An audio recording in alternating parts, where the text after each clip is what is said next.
one thing.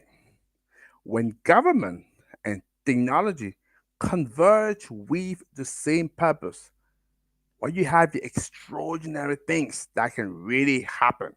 I promise you that is true. I'm Tony Chiu. I'm the founder of Renewable in Africa or Renewable in Action. So our job is very simple. We raise awareness about renewable energy in Africa and across the globe. If you are a developer, if you are an APC, if you are a supplier or you are an investor and you're looking to break into Africa to expand your reach, to reach out to us because we want to help you to 10x at least your return on investment. Yes, as I say, government and technology working hand in hand to achieve the same purpose. This is magnificent. This is great. So, why am I saying that? So, what is the role that government can play in order to boost the introduction, the adoption of a new technology? So, let me first of all talk about the fact that policy making and incentive is very important. It's very important to have governmental policies and incentive that will foster a conducive environment for clean tech. It's so much problem in countries that don't have it. Guess what? They clearly don't see any market being created. So this is very important. We've seen that with the RIP program, for example, in in South Africa. We've seen the same in Egypt, in Morocco, in other countries across the world, in the UK, in France, in Spain. As you can see, a conducive environment is what you need to move forward. I also want to talk about the PPP, the public-private partnership, right? Where you have a collaboration between the public and private sector. These can accelerate tech development when they come together and they can tackle the issues, right?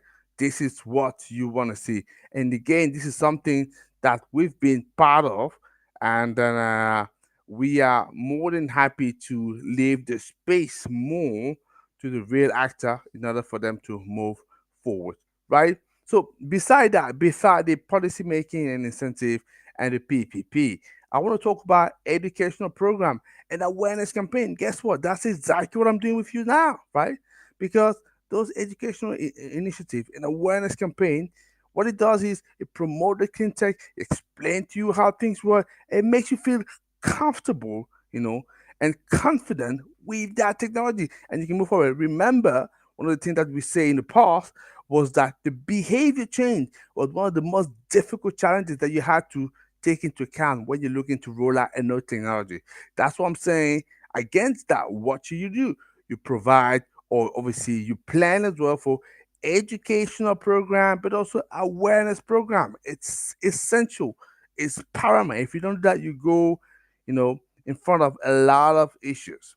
So, international cooperation, right? When you have the impact of international cooperation and agreement, on global tech efforts, that's all that we see that can help, right? Getting government play the right role to boost technology as we see it fit. So that is what I wanted to cover, and I thought it was very important for you to do that because through strategic involvement and support, so government they can significantly amplify the growth and the impact of clean technology. Yeah. And again, like I say, a number of government have done that across the world. Whether you're looking at Africa, whether you're looking at Europe, looking at Americas, in Asia, they've all done it because if you didn't have such a conducive environment, guess what? You'll be lagging behind compared to many other countries. In fact, what we see in Africa, the countries that are actually far ahead than everybody else, these are the countries where you have that conducive environment that would have been created. So I clearly would like to invite all the other countries to follow suit. If you have any questions, just let me know, right? Drop in the comment box, let me know. Share with people that you like, and I'll be more than happy to explain that to as many people as possible. So that was Tony to you. It was a pleasure for me talking to you today. So I'll come back to you on Sunday with another Sunday talk with Tony. But for the time being, I wish you a happy day and I'll talk to you next week. Take care. Bye bye.